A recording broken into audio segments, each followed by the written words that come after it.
live in 3, 2, 1. What's up, everyone? This is the Law Raramundo, and we are back with the 11th episode of the Law's Roundtable. Again, I still don't know how I haven't gotten canceled yet for this, but we're going to keep it going. And today we are joined by a very special guest. Oddly enough, he is another of my wrestling friends. Today's episode is going to do nothing with wrestling, though. It's going to be a fun conversation. We're going to try to get very nerdy with it. Guest, can you introduce yourself? Sure. You are looking at the King of Chaos, Logan Black, one half of the Apostles of Chaos. Super stoked to be talking things completely unrelated to me getting dropped on my head. Definitely. If you guys do want to hear his wrestling conversation, though, we had him recently on the No Holds Barred Network. You can check out the interview with me and Tiff, and there you'll find all things wrestling. But today, we're not doing that. We found out on that episode that me and you do share this love for things nerdy, including comics and stuff like that. So I was like, I definitely had to bring you on because this is a conversation that I need to have with someone as well. So let's dive into it. Where does that love begin for you, man?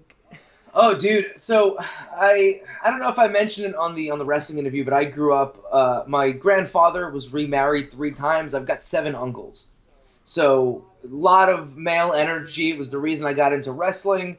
And one of my uncles was a massive comic book collector. I mean, if you could think of it from like the 70s through like the early 90s, he had it. everything.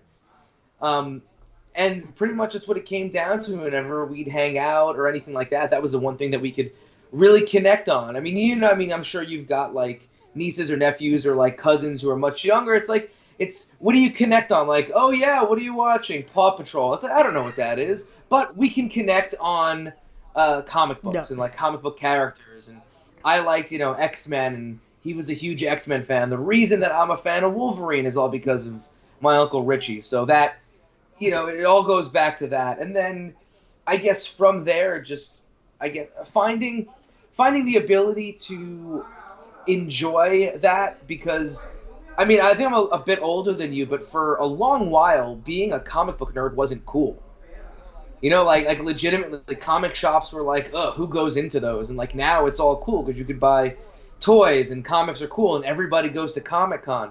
Nah, I went to Comic-Con 10 years ago and like that it wasn't cool yet. It was not okay yet. You had to like really, really, really want to be a nerd and, be somewhat antisocial to show up. No, definitely. I feel like it's still like it's now because of the movies and everything like that. More people are revealing they're into it. But even like when I was going to school, like a lot of people were still like, "Oh, you still like that stuff?" And that's like kiddish or stuff like that. But now when the movies started popping up, "Oh man, I love this," and I like, "Oh, now you love it." Right. It's similar to wrestling where like. People, you don't go to like parties and like, oh, what do you enjoy? Oh, I'm a wrestling fan. People are like, ugh, you still watch that? It's like, yeah, I do. After a while, you just like, it doesn't matter that like people are kind of snooty about it. But like, again, like I'm wearing this shirt that I bought at, I think, a Hot Topic a ton of years ago. But like, you can only get this kind of stuff at like specialty shops or like comic book stores or, sports card stores, specialty places. Like nobody carried this stuff until all the movies really started picking up. It became part of like, the culture. And then boom, it's cool. You could find stuff like this at Target now. So again, like hey, we still get the little win there that's like, okay, now our culture is finally growing a bit. And now people are starting to finally accept it and see how good it really is, though. Like, it's funny, you mentioned getting that bond because of comics. That's how I started to, like, really get into it with my older cousins, because they started showing me, like, their collections, and I started looking into it, and I'm like, oh, man, this stuff's amazing. Because I always like art for some reason. So comics were the biggest way to just see so many illustrations and stuff, and then you read the stories, and it's great. Like, the first series, like, I had to look up the pictures again just to see it, was the Deadly Sins Deadpool series. Okay, I know that. I had to look. I was looking at that, and years later, I find out maybe I shouldn't have been looking at Deadpool so young, but it definitely was something that started getting me into it. And from there, looking at Secret Wars and just getting involved a lot into the MCU It was just great. And it gave me that conversation with my cousins. And then years later, I've passed it along to my younger nieces and nephews and my younger cousins because it's great. It's just a great conversation. That's the thing for me, man. I never liked the entire idea of like gatekeeping when it comes to this stuff. And I really don't like it now because you do get comic fans that are, more old school or like, are older. And they see, people who you normally, 10, 15 years ago wouldn't see in your local comic shop going in and purchasing, or like people at Comic-Con. And I've even heard it from friends of mine where like they'll be at Comic-Con and be like, people just come here to cosplay and they don't even like that stuff. It's like, who cares? They're part of our culture now. Like, enjoy the fact that these people have put so much time and effort into this costume and look phenomenal in it. I don't care if they've read this obscure issue of this obscure character. Who cares? Have fun. Enjoy it. And I think at this point, that's kind of the route we need to be going because, again, I can go into Target and get a shirt like this, and I can buy the action figures in there, and I can, you could probably buy a couple of graphic novels in there too. It's like, accept it, move on. Don't be that like angry old jackass. Just have fun. Yeah, definitely. And it's fun to see it, especially like, again, I said we weren't going to talk wrestling, but I have to tie it in. In so many locker rooms, you hear it though. Like, guys are fans of this, and it's like, okay, did you read this issue? Oh, I just got this one. What are you looking at right now? And it's like, it's created this boom, especially in wrestling. Because I feel like it ties in a bit. That's like, the fandoms are so similar in a sense. Yeah, I was going to say that, 30, 40 years ago, all the people that were getting into pro wrestling were all, football players who like hurt their knees or like, involved in sports in some way. Like, it was everybody. And then as it's changed up to, the business being changed from, a focus way more on, guys over 6'3" and just big and, slow and this is not me shitting on the old school, but like now it's a lot more young and athletic. And a lot of those people, as much as they were influenced by wrestling, a lot of us were also influenced by comic books. And I think it's one of the, you hit it right on the head. A lot of people, will discuss that kind of stuff. I know that I was listening to Marvelous Matt Nix's My Violent Tendencies podcast, and he had Danhausen on, and Danhausen was talking about all the stuff that he's currently collecting. And I need to chat up Danhausen at some point because him and I are collecting a lot of the same stuff.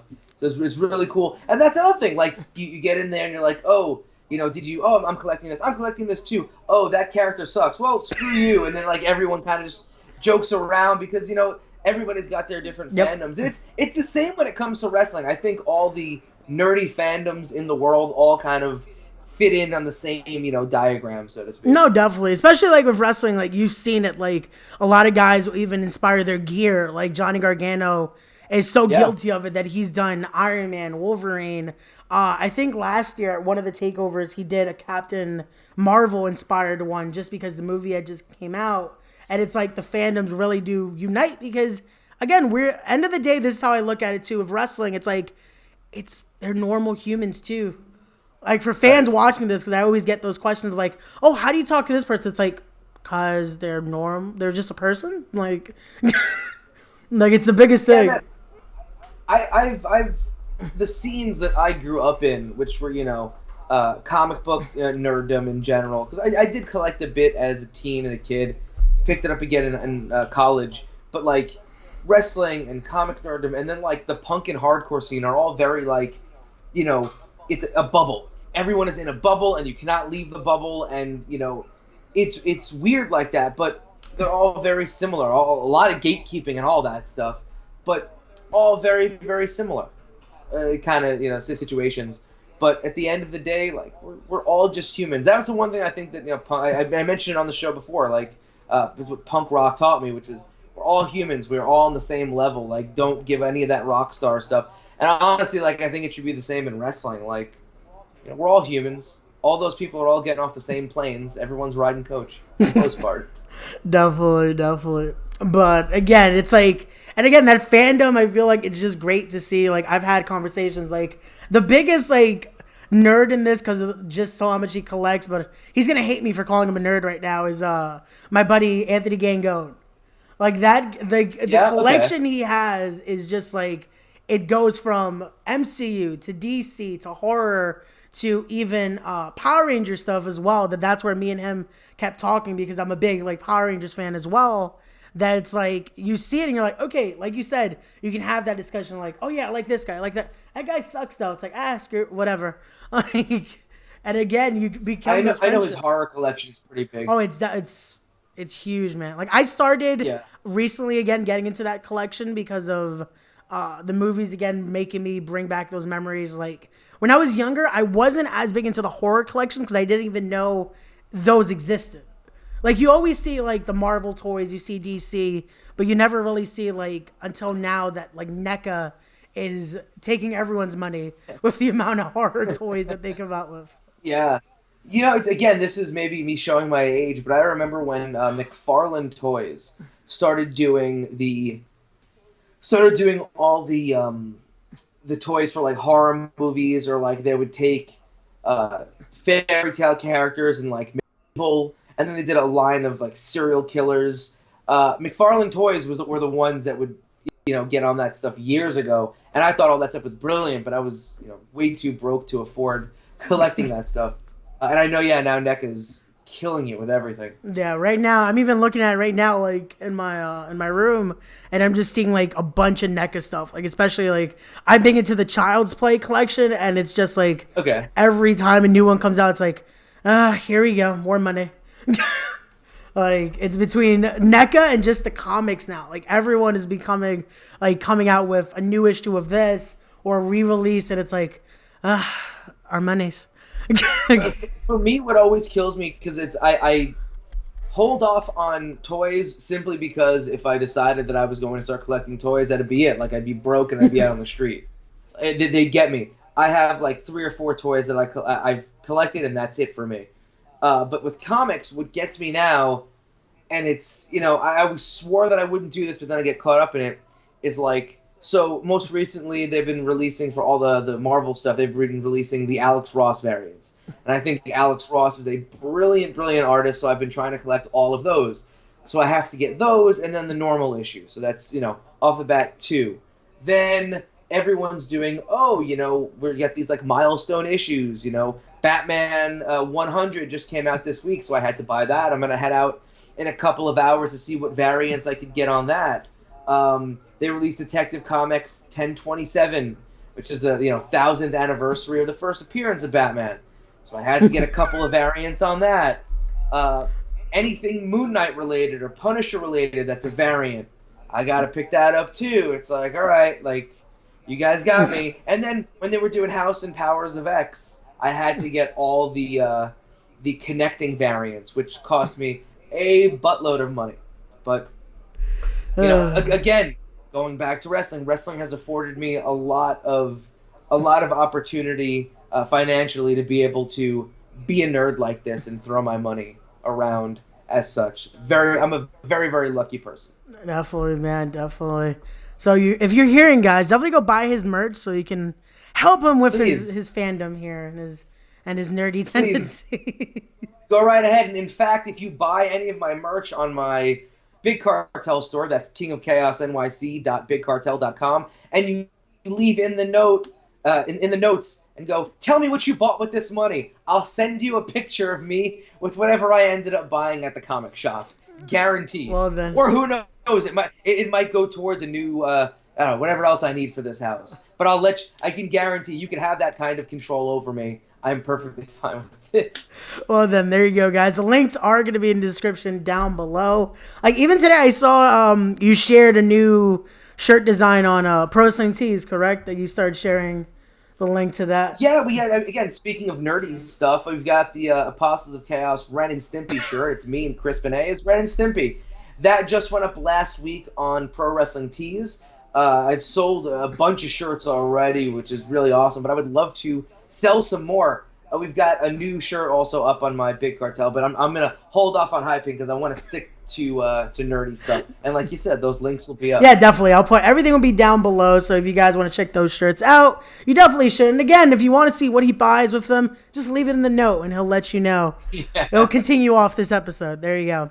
But yeah, so like I said, like I'm big into. I think the most recent issue now that I've been like going crazy buying has been the Shattered Grid series for Power Rangers, because those comics now, like Comic Boom has just like rebirthed the Power Rangers series. Because I think outgrown sadly the television series just because it's shown so much for kids now that's like it kind of lost that grittiness that used to be. But the comic book series has just been as gritty or even more like for the adult. Like you see Power Ranger deaths in it, and it's like, okay, this is what I like want to see now. And the Shattered Grid has been so good just seeing Lord Draken in it. That's like, okay, this has kept me in that fandom again. So I was collecting Power Rangers Ninja Turtles, which I had to, like I saw it came out and I said to myself, it's like, well, I don't necessarily need this because I already collect too much, but 8-year-old me would kick my ass right now if I didn't pick this up and collect it. So I didn't. It was incredible. Like I was very, I never, read anything Power Rangers. So this was my first experience with it. I was like, oh my god, this is actually like they're writing this for the people who watched it as a kid. They're not writing it for kids. They're writing it for us, and I really liked it. And then of course I missed the first issue of this current run, so that was like, well, if I can't get that, there's no point in me collecting the run. I might just end up getting a trade on it. But you're 100% right. The writing on these Power Rangers books is really, really good, and surprisingly so. Because again, like it's supposed to be for kids, but no, they were smart. They're marketing it towards us. Yeah, I think it's definitely how the company that's putting them out aren't really associated with the TV series, and the series now has definitely been more toward the kids and the younger generation, just so they can see the brightness of the suits, the more of the family friendly stuff. And these comics have definitely been written more in that graphic style. That's like, okay, this is definitely for us, that they know we've grown out of just, okay, we don't just want to see the spandex. It's more of like, okay, there's that grittier battles and stuff like that, which it's definitely entertaining. It keeps you in the I never got the final issue, sadly, of the TMNT crossover. I still have to try to find a copy of that because I know the story is going to end amazing. So it's like... Oh, it's that whole run was great. I was very much surprised by how good that was.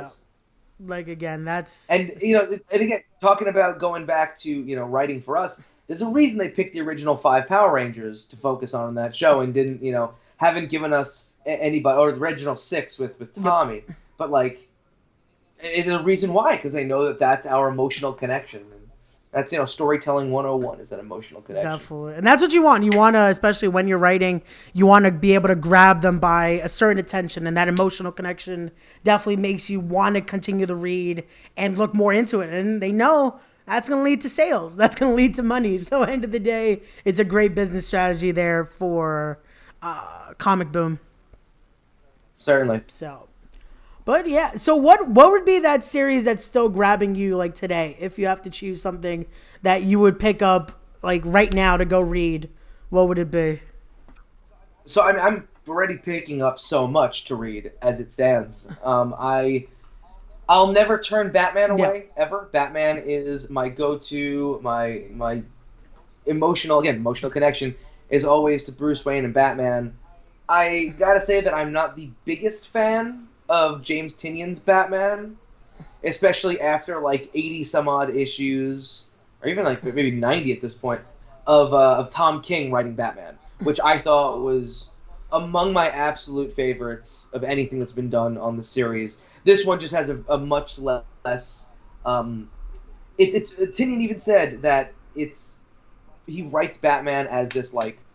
He always saw Batman as like a horror series, and you can definitely see it in the way that like, the Joker is portrayed and like all these other things. You could definitely see what's going on in that regard, but that's one I always go to. X-Men will forever have my heart, even though at this point, like, there's so many X titles. But I collect a whole bunch of them. I think Marauders is possibly, like, my favorite book that I'm reading right now, just because, like, they're, you know, mutant pirates who are, you know, saving mutants from oppressive governments. Like, how much easier can you, like, find a way into my heart and make that work? And Kitty Pryde is a badass, and everything related to that book I think is great. Those are really fun. Ice Cream Man is another one, even though that's not like superhero related. Ice Cream Man is an independent book. I think Image puts it out, and it's just unrelated short horror stories. Ooh, I'm gonna have to look into that. Yo, it's honestly like, I heard about it because they've been doing all like the covers for it have all been the variants on them have all been like horror versions of Dr. Seuss covers, which was like, oh, this is so dope. But then I was like, I don't need another book. And then the Quarantine special came out, which was like, their writer just did a whole bunch of even shorter stories and like put them together, and they released that like 2 weeks ago. And I was like, oh, this is brilliant. And then I got the third repressing, because it's that popular of a book, of issue 20. Dude, so good. So good. If you can get your hands on issue 20, that's the one, like, it legit, like, freaked me the hell out. I definitely got to check that out, and I'll definitely let you know what I think, because I'm big, like I said, I love the horror element, and it's funny when you bring up Batman in that horror sense. I still feel like in most of the movies, they've made him into this horror character.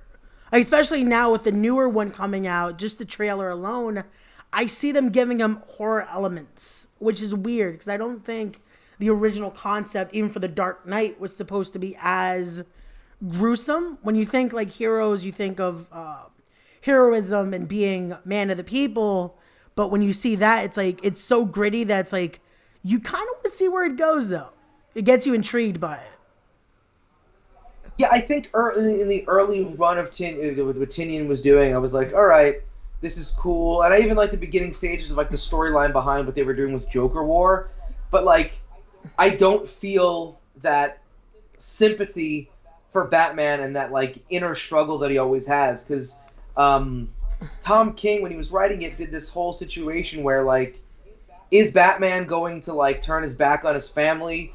Does Batman know how to be happy? These are all things that like, yo, like, we all feel this kind of stuff. Like, you know, do we deserve happiness? Do we deserve this? And he really found a way to like perfect working on that for somebody as conflicted of a character as Bruce Wayne, where again, just simply based on what we've got from Tynion, it's been like, well, it's cool, but it's way more of a focus on like the villains and the rogues guy, which, you know, hey, you can't have a good hero without good villains, but like, I really, like, my favorite stuff was always just seeing like how messed up of a human being in his brain Bruce Wayne was, and King did a great job with that. It's definitely, I feel like, relatable. I feel like that really what sold it. That's like, okay, you feel those things, like, okay, so I can understand where he's coming from, but at the same time, you're thinking, wait, but you're a billionaire, so it really shows you maybe sometimes that money doesn't buy happiness. If he was that messed up with how, like, internally he was. Well, I think that's the entire point of the character. It's like, money will never buy happiness, especially if your brain is like all kinds of messed up from all the trauma that you just like. He never processed this trauma, and it's like the man needed so much therapy, never got any of it. His therapy was like fighting things with Ra's al Ghul and like learning in like, you know, fight pits and, you know, ninja training. That was his therapy, and that's obviously not a good thing. So you have all these issues, and of course, then that all spreads out to the Bat family, where like Damian Wayne is, you know, really without a father figure, and, you know, just all the different Robins and all their like individual idiosyncrasies. That's what draws me in, is the psychology of these characters. It's the same reason why I can look at a character like the Punisher and realize there is so much toxicity in the fandom of Punisher, and there's a lot that like is really wrong about the character, and especially what it is become in 2020.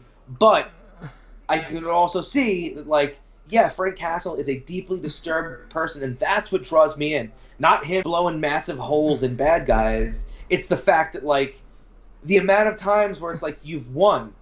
how much of a loser are you that you do not realize when you've won? And he's like, I can never stop doing this because this is just who I am at this point, and that's all I've got. All I have is murdering people.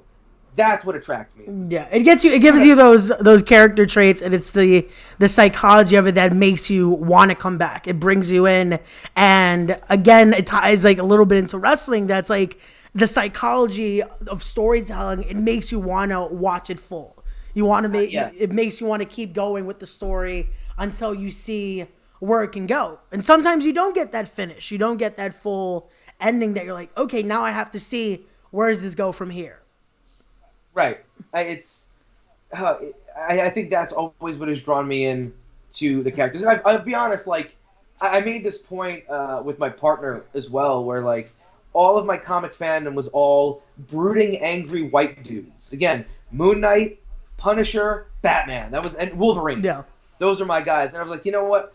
I got to vary this up because I'm literally, like, there's a problem here. So I opened up what else I was getting, and I've gotten really into Miss Marvel. I think Miss Marvel is the most brilliant character that Marvel Comics has put out in the last decade.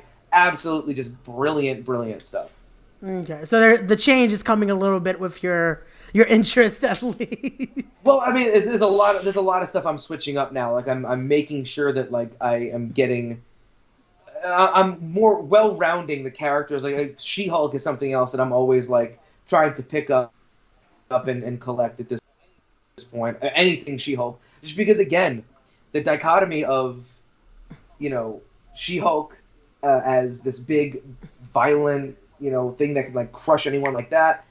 That is also a lawyer for, you know, mutant and superhuman rights. It's like, well, there we go. That's a real story. I want to see more on that. I've fallen out of Spider-Man like a long time ago. Like that just Peter Parker doesn't do it for me. Although I have picked up the J.J. Abrams Spider-Man.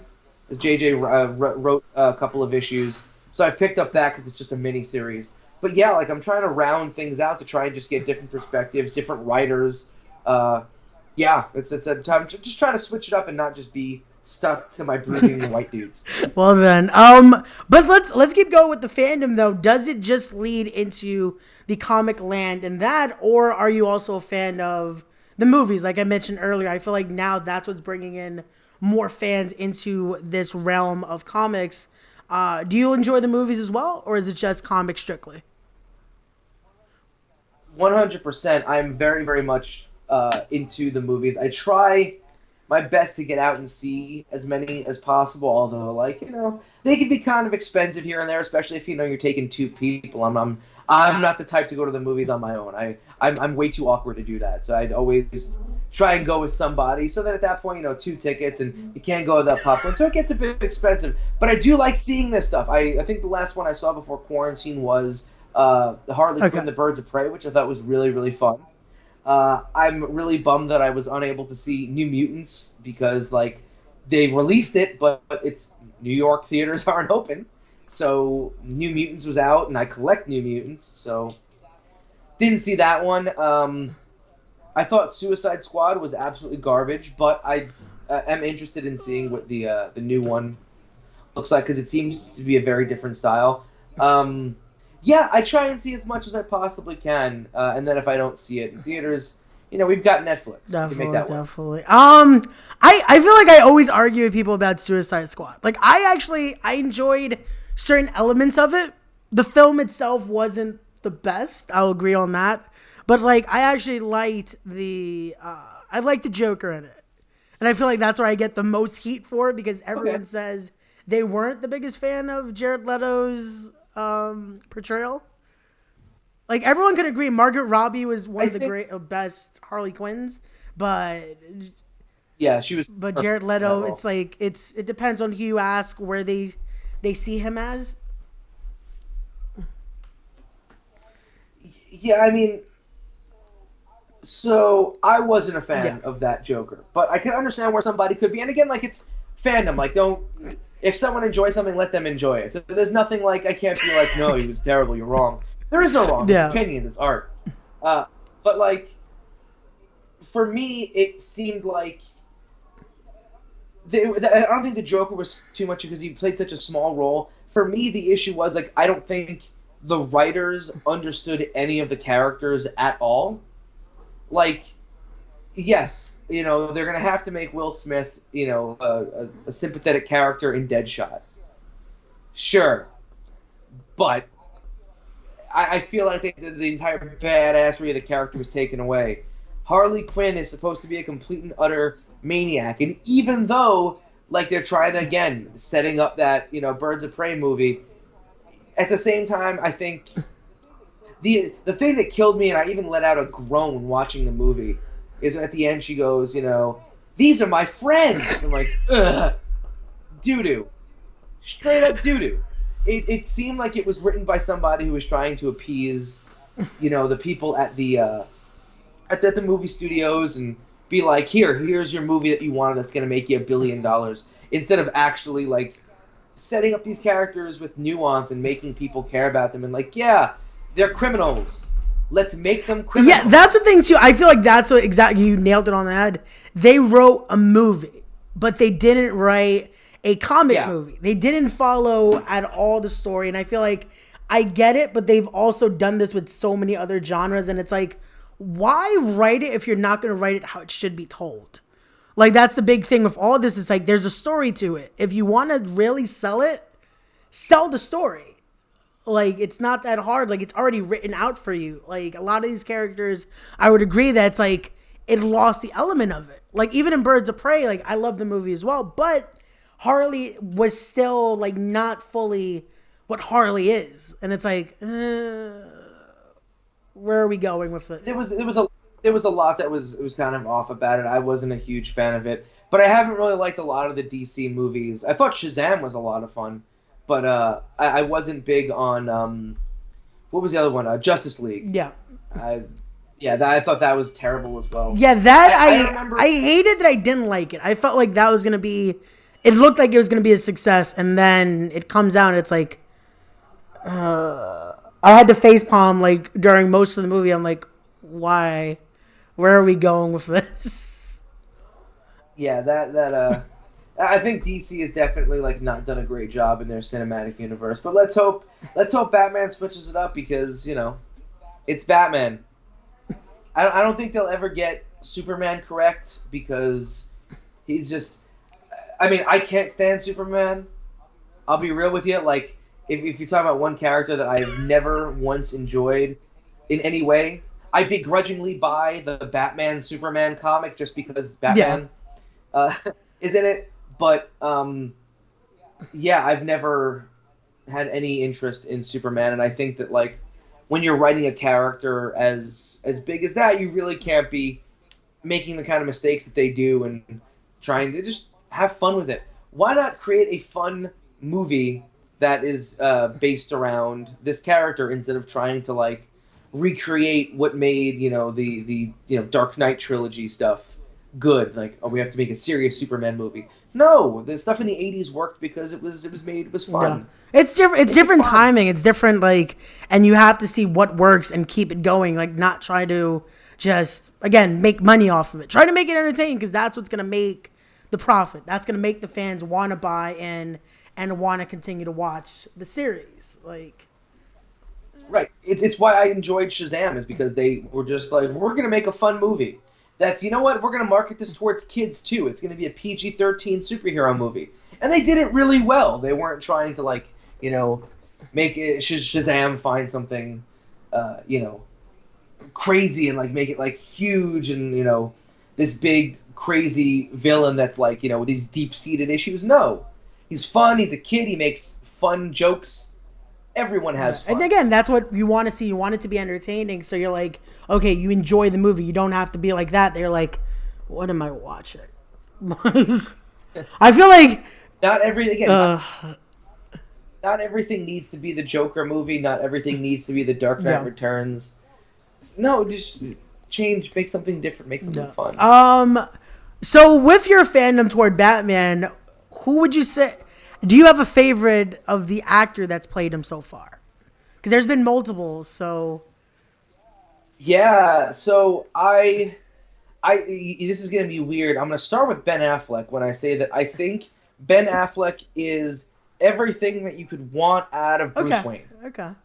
Like, as a Bruce Wayne, there's nobody better than Ben Affleck. The dude's a legitimate millionaire. Oh, not a billionaire, but he's a millionaire playboy. Like, that's legit. Christian Bale was acting. He's a great actor, but he was acting as, Bruce Wayne. I never felt billionaire playboy with Michael Keaton, although I think he's the best Batman. And I'm interested to see how what's his face from the Twilight Robert movies. Pattinson. Yeah. Interested to see how he gets in this one. But I'd have to say, like, my favorite Bruce Wayne, and again, I'm sure all the nerds are seething right now, but screw you. Look up the character. Was definitely Affleck. He's a great Bruce Wayne. It's funny. I've always said, for some reason, like, I love the Michael Keaton portrayal, but Ben Affleck to me, I actually believed his role. Like, I actually felt like he was good in it, and I get the little things that's like, oh, but this isn't what Batman. It's like, but just enjoy it. Like, he's actually, like, no one's gonna be the Batman that you want it to be. No one's gonna fully know the role because it was a comic created character. It was something that it was written once and you'll never be able to perfect it again. Like, it's going to be different actors giving their little 2 cents on it because it's different. Everyone has their style of acting. I'm looking forward to see what Robert Pattinson brings to it because, again, just from the trailer, I see this is going to be a little more grittier and it's definitely going to be horror elements to it. I could see already. So I want to see, is he going to live up to maybe more of the Dark Knight style of Batman? Because that's what I see already. I feel like, I think that's the route that they're going to go. They knew that, they made their money over there. They're going to try and do more of that stuff. And then again, the Joker was so popular, and that was a movie that was, again, super serious. So I think they realized that universe, they're going to have to get real serious. Yeah. I think they know, like, this is another thing, just like the Power Rangers comics we were talking about earlier. They know who they're writing for now. They know it's going to be the more adult audience just because they want that grittier. Like, Joker made its money just because it was so psychological and so out there. It was great. It was a great movie outside of it. Yeah, anything. I definitely saw that. I had to see that one like 2-3 times just because I felt like it was so different though.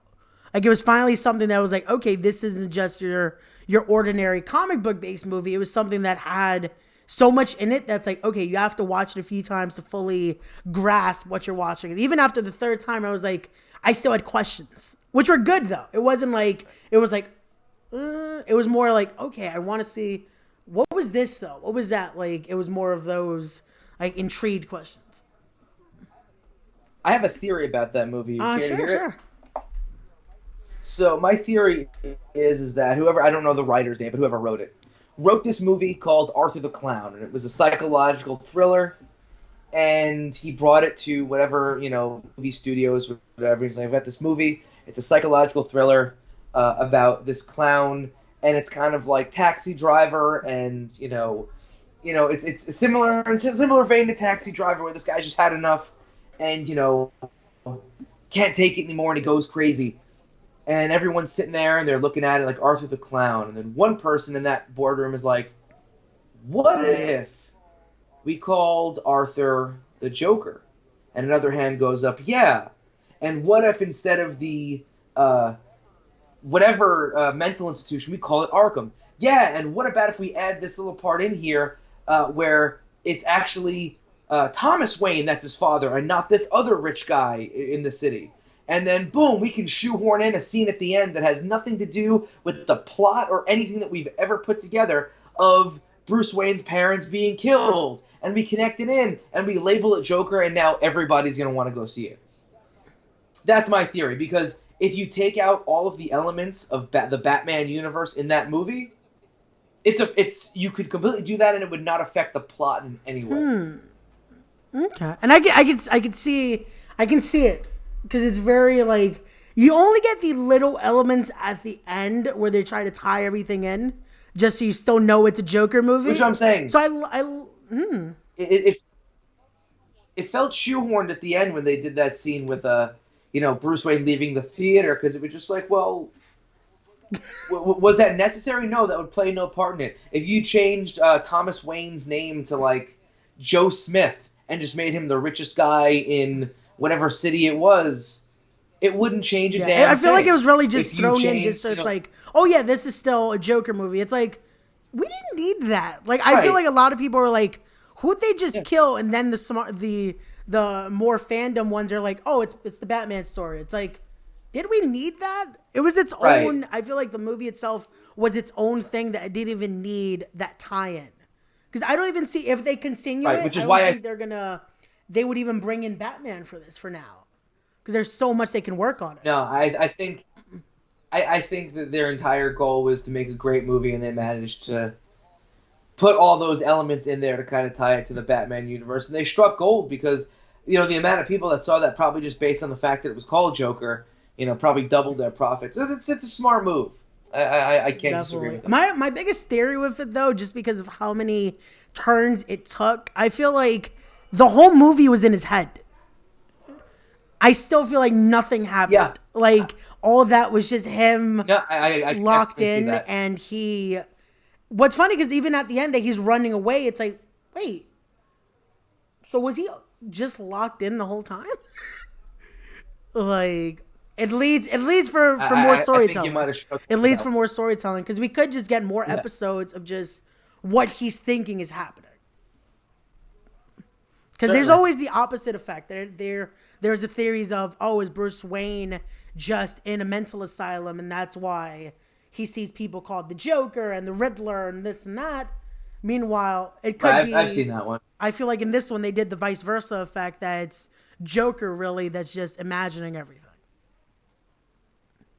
So Yeah, I mean, that definitely has its merits. it definitely, though, again, like, it struck gold with it. It's just a lot of interesting theories you could bring out in the movie, and I hope they continue the story, just because it had its moments of, like, you started thinking of other themes around it, that it brought conversation, and it brought even more money to it, because more people started to watch it just because of what they heard, which was good just for the fandom itself. Absolutely. Yeah. So my other theory, I want to see, like, I have a theory about another movie now that everyone, again, it's big into the Avengers series. Everyone is still grieving over Endgame. I have this theory, and I wanted to bring it up to you, especially here. I think Iron Man isn't dead.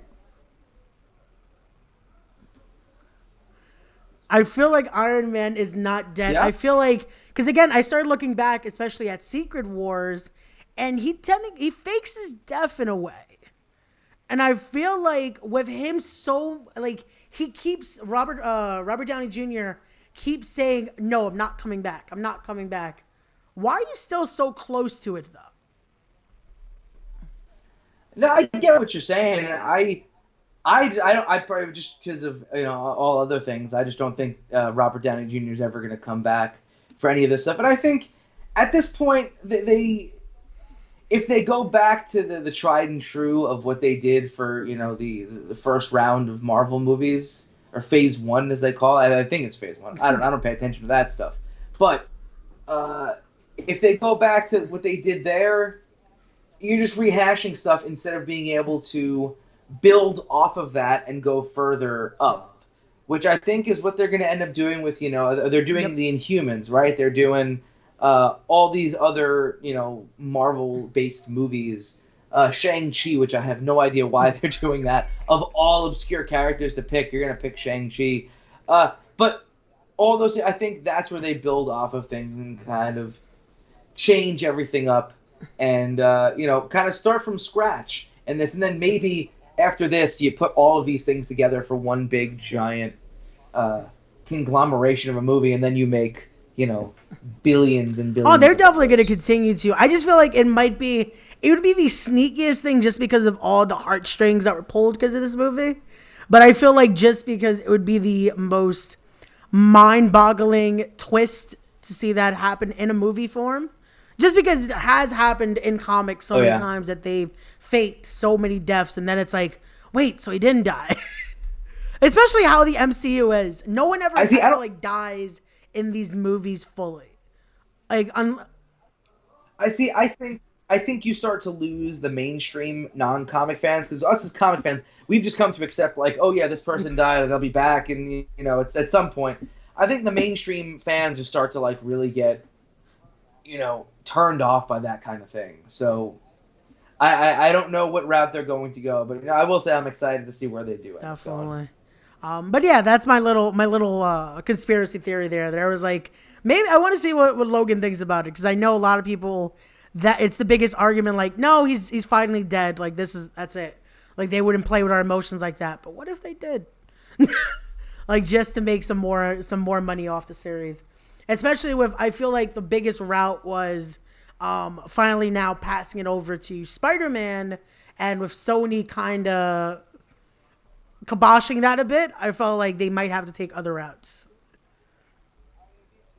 I mean, it'll be interesting to see where we end up going with that kind of stuff, because I think they struck gold with Tom Holland. So remains to be seen. At this point, we're not getting movies which at sucks. all because the world is shut down. But like, who knows? Like, maybe once this all gets together, there'll be a huge surge and people just start putting out everything. I'm excited to see where they end up going, because I love that last Spider-Man movie. It was great to that, just the end. Like, I don't want to fully spoil it, because maybe someone hasn't seen it yet, but if you haven't, definitely check out, just especially for that end credit scene, just because for the fandom it was so cool to see. But then it leaves you with those questions now of, where do we go from here? And now, at least that the Sony issue has at least resolved for another film, I feel like there's so many directions they can take it that's going to be interesting to see. But now the rumor mill about finally them allowing a Spider-Verse in the actual like MCU, I'm kind of hoping something like that happens now.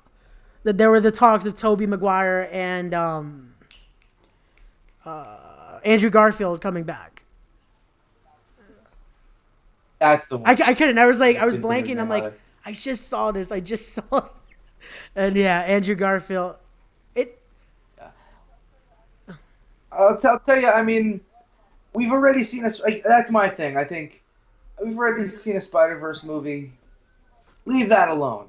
Give us new, interesting stories. Spider-Man, in my opinion, has the second best rogues gallery of any superhero in existence. Batman is number one, but Spider-Man is without a doubt number two. And all that they ever seem to like work with is like Green Goblin and Dr. Octopus and they did the Lizard. It's like, Mysterio was great. That was so well done. Give me something weird and crazy. Give me something fun. Give me something that nobody has like done at all. Because I think at this point they've exhausted so many of these villains that all they really need to do is just, let's pick something. It's the same thing with Batman. We always get Batman. We always get the Joker. We always get Riddler. We always get characters like that. Give me Professor Pig, damn it. Give me something really like obscure. Give me an eco-terrorist Poison Ivy. Like, give me something weird. I feel like they keep like reusing, and it's like, okay, we get it. We've seen this. Especially like, to bring it back to the Spider-Man series, it's like, okay, we get it. We know where we're going with this. We're gonna see Uncle Ben die for the third time now, and like. That's right. That's what I'm saying. I'm tired of origin stories, man. We know you're picking the. Maybe if you do Shang-Chi, go ahead, give us the origin of Shang-Chi. But everybody and their mother knows what happened with Spider-Man. Everyone knows what happened with Batman. Everyone knows Superman's an alien. Leave it alone. Yeah. I feel like what's gonna happen now, because there's again the talk of another Fantastic Four entry. I'm like, can we not tell us how we get the Fantastic Four? Just bring them in. We've seen it three different times. Just let it be. And can we finally get an actual like good, decent team of the Fantastic Four too? Like, well, I feel like if anything, Chris Evans is the only one that won out of that whole craziness of the Fantastic Four, because them bringing him back for Captain America, it's like, okay, he finally found the role. Like, right. I mean, and I don't think there's anybody better than Chris Evans. Yeah, he's Captain America. That makes sense. But yeah, they definitely do. I think they've gotten so much better when it comes to casting characters over the last, I'd say, probably 5 to 6 years. they've really done a good job of like understanding their casting and the better people to pick for these roles instead of just like again like the first Fantastic Four. It just Michael Chiklis was a big deal at that point because he had that show. So it was like, oh, we're gonna have Michael Chiklis because he's a big dude and he could play the Thing. When it's like you got CGI, you could pick anybody for that. Or like Jessica Alba as Sue Storm, which like Jessica Alba was a big deal at that point, but like. Is she a good Sue Storm? No. Yeah, I feel like at that point, like we also have to remember, I guess, to cop out at least at that time, they weren't building off who would return and it would make sense. Because I feel like they were just casting to create movies. Yeah. Like especially like if you look back at Daredevil, it wasn't the like movie to continue on. It was just like, okay, this is a movie. There you go. Like now you see the roles and it's like, okay. They can continue to play this role because it fits them. Like, I feel like the only cast that's ever been perfect, especially for the superhero itself, was Ryan Reynolds being Deadpool. Because it just, like, it fits like a glove. Like, it's perfect. Like, he's the only guy. Yeah, I mean, even Hugh Jackman as Wolverine, like, as great as that role worked, but, like, Hugh Jackman is also, what, like, 6'1", and Wolverine's, like, 5'3". So like that was I'm old enough to remember when that casting for X-Men 1 came out and all the nerds in Wizard magazine were like, this is an abomination. They picked an Australian guy. And he's tall and he's lean. Oh, we're boycotting this movie. And then of course like the role, I mean he's excellent in the role. But like yeah, I think Chris Evans as Captain America, perfect for the role. Ryan Reynolds as Deadpool he was born to play that role. And I'll be real, like, what's his face? Both Professor X and Magneto. Yeah, and the original. I was going to say because I don't X-Men think in Origins it really they were good for the roles, but they weren't the best. I mean, yeah, I think they were good. I don't think like you're not going to get any better than Captain Picard as Professor X. Like, that's literally again. And again, I feel like there's certain people that again it fits. That's like you can bring back for later on. You don't have to worry about we're gonna have to recast or do this. Like it just fits. Like there's certain people for those roles. Like and Ryan Reynolds, I feel like it's just like they literally wrote him into the comics. Like oh, Deadpool would be Ryan Reynolds. Like that's how they knew they wanted it to happen. Like that's how funny it was with that series, and it just works. Again, what works? If it works. Don't fix it. Like just let it be. Yeah. Like I feel like that's the biggest thing that everyone's like, oh no, we have to be a little different and change. It's like no, it works. Leave it alone. It'll make you billions. Like just leave it. Oh man. But again, this is the fandom, and I feel like more and more now, especially now with the craving for more fandom with this whole year sadly getting kiboshed with the pandemic. They even talked about this on Fandango the other day on their site. This is the first year a Marvel movie hasn't been released.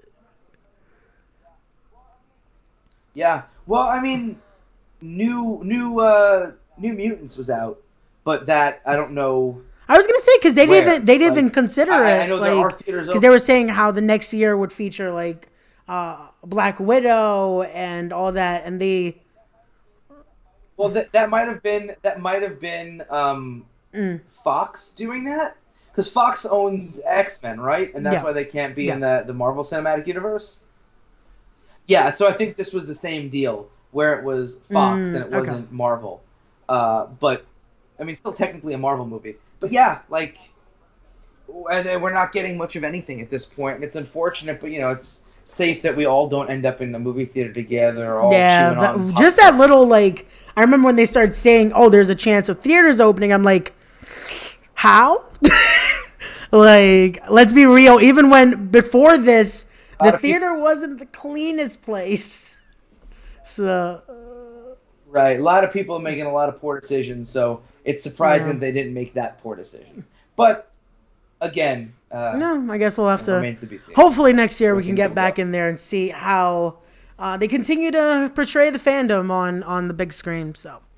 But it continues to be seen, and maybe by next year we'll come back and talk about even more craziness on the big screen and in the comic book world, because at least the comics are still coming out. Like I still have some pre-orders coming in, so those are going to be great to see. Yeah, it was really crappy in the beginning of COVID when like nobody it just wasn't producing stuff. So like, just I had nothing, and then like I couldn't go to the shop when DC started putting stuff out. So it was like, well, so I had to like order from my local shop to have it sent to my place. So it would take like a week because everything was slow. So it was rough, but I'm glad things are starting to slowly move back as long as little by little. I guess we have to. It's just like in wrestling. Like now we're finally starting to see small, like surely but surely, we're seeing shows come back, and as long as it runs safely, I see it at least coming back to some form of normalcy. Like not fully normal either, because I don't think we're ever going back, sadly, to what we knew. But it'll take some time. So.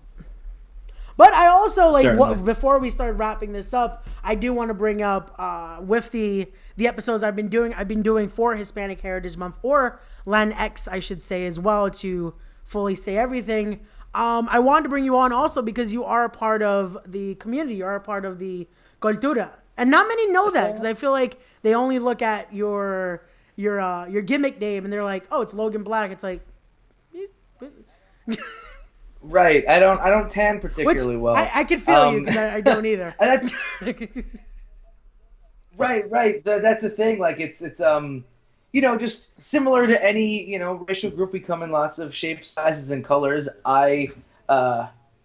Being mixed, I am very much lacking a lot of the melanin, and I haven't been able to get out to tanning in the midst of all of this, because I don't think that the tanning spots are open. If they are, I certainly got to get in, because I've got a show upcoming, got to darken up. But yeah, no, it's I'm doing something similar with my podcast. This entire month is featuring Latinx wrestlers every week. So yeah, to me, it's important to respect and love your culture and embrace it, and also to highlight people within that culture, especially our community, which in a lot of situations, especially in wrestling, you've got lucha libre, but that's quite further away. And I say this, I say this all the time when I talk to friends, and I'll probably end up putting this in on the podcast when I explain this whole thing, is the fact that like my first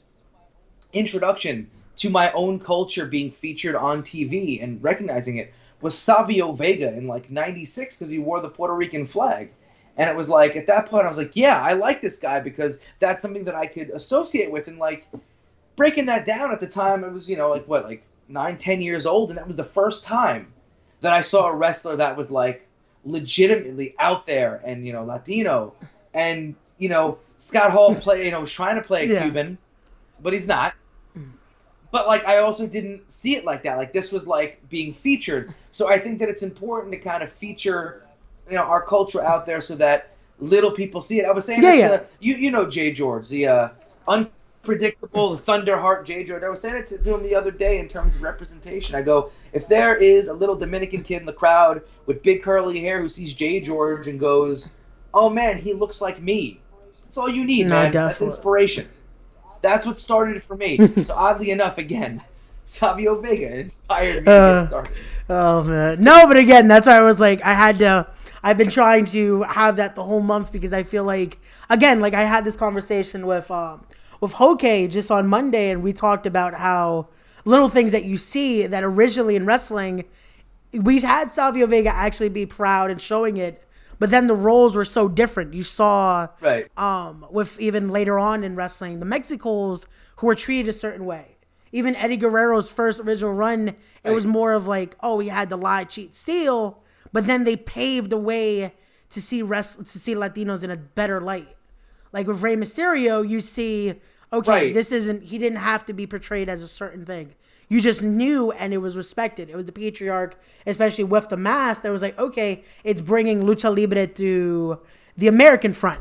Like now you see it with guys like LAX or Proud and Powerful. You see it with the Lucha Bros, and it's great to see. Especially like here in New York, it's crazy. Even guys like Homicide, like a breaking that down, like, as a fan in, like, 2004 going to Ring of Honor shows, like, again, there was a dude who was Brooklyn. He lived 20, 30 minutes from where I was at.